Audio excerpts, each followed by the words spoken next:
All right, so this video will focus on 8.1. The very first thing we're going to do is kind of review what we did with investigation or chapter 7, where we had the Pythagorean theorem and we had to square things. So 8 times 8 is 64. Pause the video, solve the rest. All right, hopefully you had a chance to actually go through and do this. So here are the answers. And again, all that I'm doing here is like 21 times 21. If this was a 3, I'd multiply it 3 times, like 21 times 21 times 21. The focus of this lesson is really going to be how do you find the volume of a cylinder? Now, a cylinder is a shape that we could figure out very easily with formulas. And before we get to this formula, I want to talk about odd-shaped items.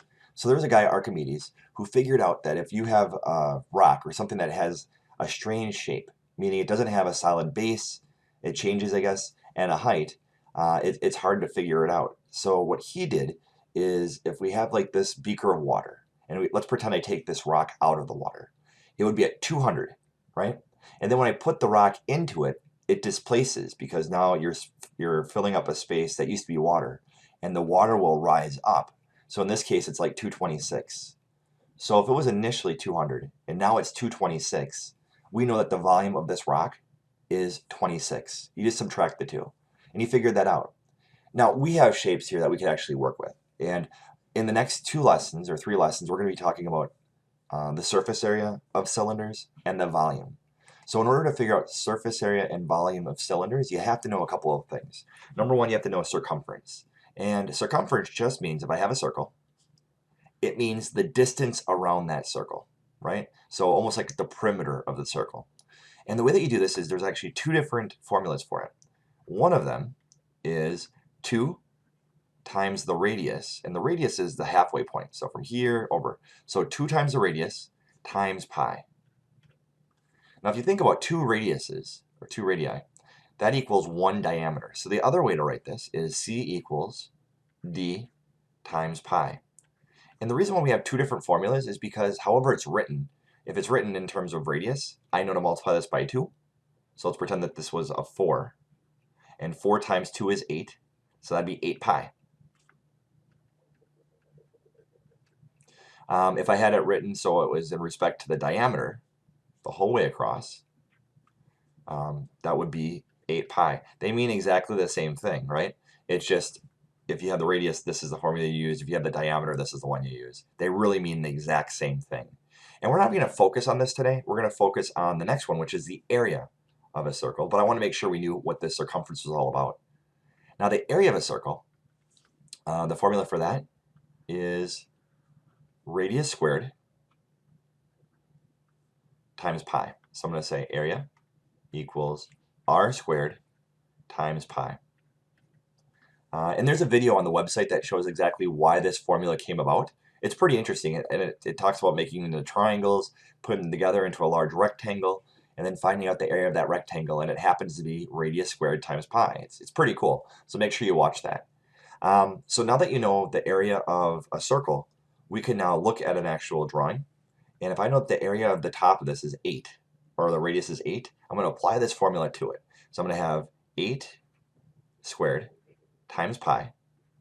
And in this case, I get 64 pi. So the area of this circle right here is 64 pi. And of course, this is like the base. It's the top or the bottom. It's what rests on top, right? So I have my base times my height. My base is 64 pi. And I just basically think about having 12 of these. I have 1, 2, 3, 4. No, we have 12 of those. So it would be 64 times 12, because there's 12 layers. And when you do that, I would then go through, and I know that that's like 640 would be 10, right? And then I have 2 more of these, so that'd be 128. I'm just decomposing the number to make it easier for myself. And I have 768 pi units cubed. And it's cubed because it's volume now, right? Now, I could leave it like this, 768. In fact, that's the most accurate answer you could have. So I have 768 pi units cubed. But occasionally, you'll be asked to convert this into decimal because I'm comparing it to like a box or something that has non-circles in it. So the way that you do that is you could do really 3 different methods. The first way is you could multiply by the pi sign on your calculator. That will automatically go out quite a few digits. The second way you can do it is multiply by 3.14. So I'm kind of terminating this. I'm making this irrational number into a rational number. I'm making it terminate, but it will make it so our answer is a little bit easier to understand. The last way I can do it is multiply by 22/7. So in any one of these cases, if I hit 768 and multiply by the pi sign, I'd get one answer. If I take 768 and multiply by 3.14, I get another answer, but it's close.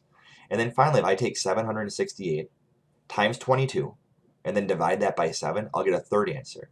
All of these will be very close, but they'll be a little bit different. So pay attention to what I'm asking for on the test or what future teachers ask for. So let's try the next one. In this case, I have my full distance all the way across. Oh, sorry about that. My full distance all the way across. So my circle looks like this. But remember, the formula is radius squared times pi. So if I have 10 for the whole, I don't want the whole. I want to have just halfway. So from here to here. And of course, to figure that out, I'll just take half of 10 and I get 5.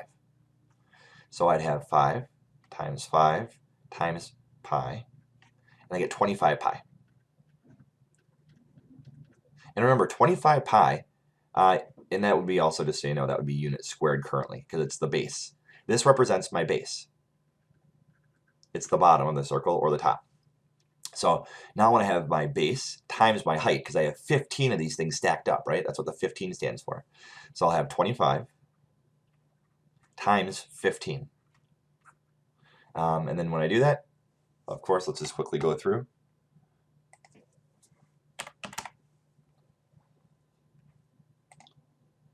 So 25 times 15, and I get 375. So this would be 375 pi units cubed.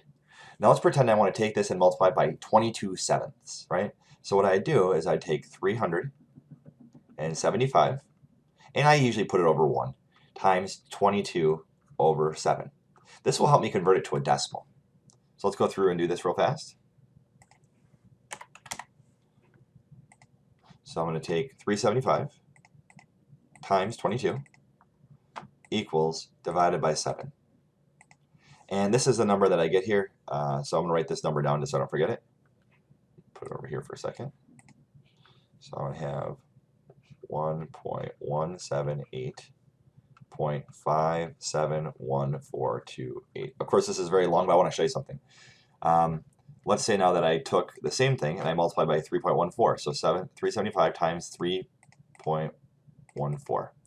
And that equals something actually very different if you look at it, right? Like this is 1,166.25. That's not the same as this, because 3.14 is not as close as 22/7, believe it or not. The most accurate is 375 pi. I don't think I have a pi sign on here. If I look here, let's see if I have a different one. Scientific, maybe this will work. Let's see. Do I have a pi? Yes, I do. So if I take 375 times pi equals, oops, kind of probably write this again. Try again. So 375 times the pi button equals, and this is 1178.09. Again, all three of these answers are different, aren't they? But you can see that this one here, this pi one, and this 22/7 are more close or closely related than that one that's 3.14, which is what we traditionally learn in school, right? So kind of interesting. All right, so the next one is this one here. I want to figure out which is the greater volume. And if you compare these or figure them out and apply the formulas, you'll find out that they're exactly the same, actually. Here are some more answers for you to try to go through and just figure out the volume. And it says round your answer to the nearest tenth. Well, tenth is this spot right here, right? So if I looked at this one, this would be 1178.1. That'd be the nearest tenth, because this would make it round up. That was if this was the formula. So go through here, pause the video, try to figure these out. All right, here's the first one, second one, third one, and fourth one. Hopefully you're getting better just applying the formula. Again, the formula is right here. We just take the base times the height. The base is that radius squared times pi times the height. Here is some more volume problems. Give them a try. Pause the video. See if you get them right. All right. Here are the steps. Try another one.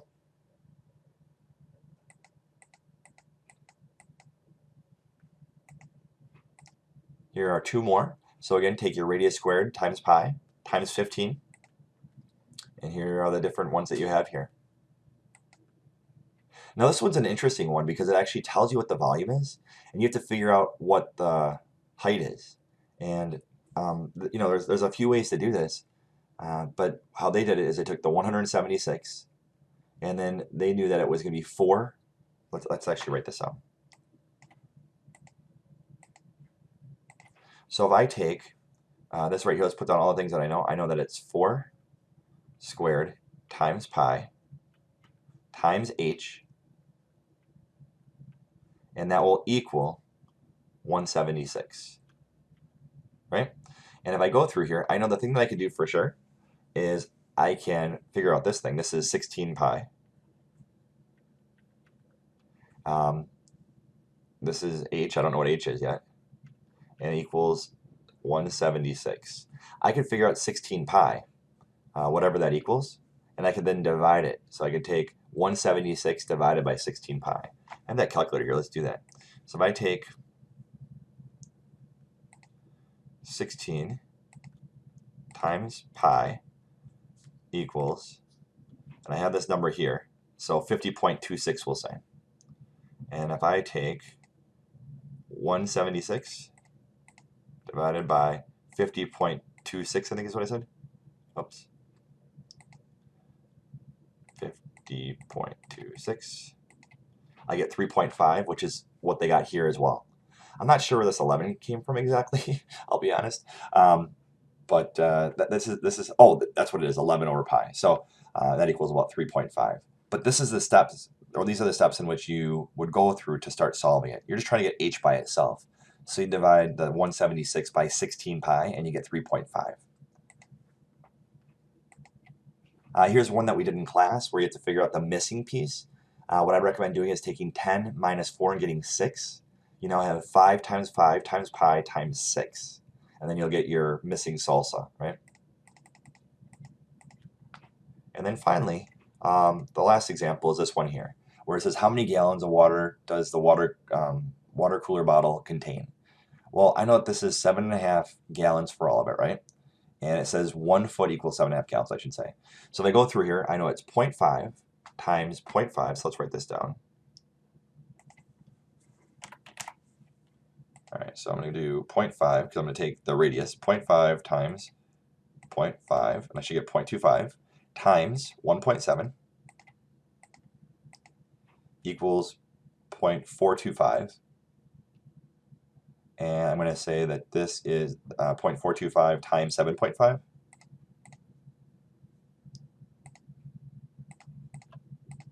I get 3. You know what I forgot? I totally forgot about pi. So let's try that again. So I had this times pi. And that's where I get the 10 from. So it is B is the answer. So again, it's 0.5 times 0.5 times 1.7 times pi, and that equals the 10 gallons. So that is a lesson